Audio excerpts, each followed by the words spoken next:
Здравейте хора от YouTube, аз съм NP. Както виждате, вече не лаги. Мислите, че защо от много време не съм снимал клипове, защото не ми остава време, ходя на училище и така нататък.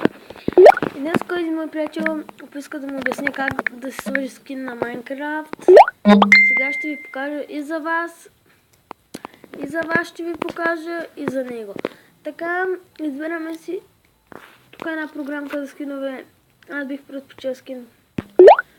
Не бих предпочела, просто дам пример. Сега ще се дръпна. Skin for Minecraft и приемам.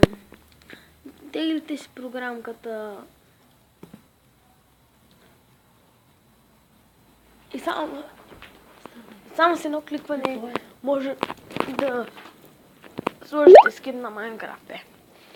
Така. Use JVC for personal content. Окей. Скин. Цъкате скин.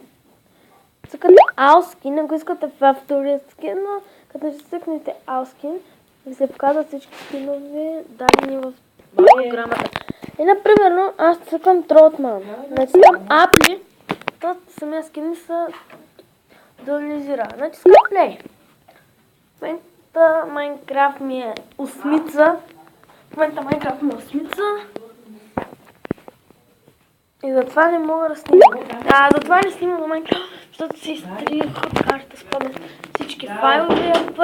Не ми се показва, че от специалния сайт да тегля Майнкрафт 12. И затова извините малко да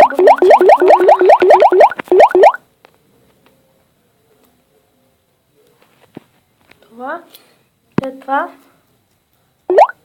Нали, апли съм начинал вече и оправя скина. Това беше от мен, когато имам време мога да снимам, иначе не мога да снимам. Това беше от мен, хора, и до скоро!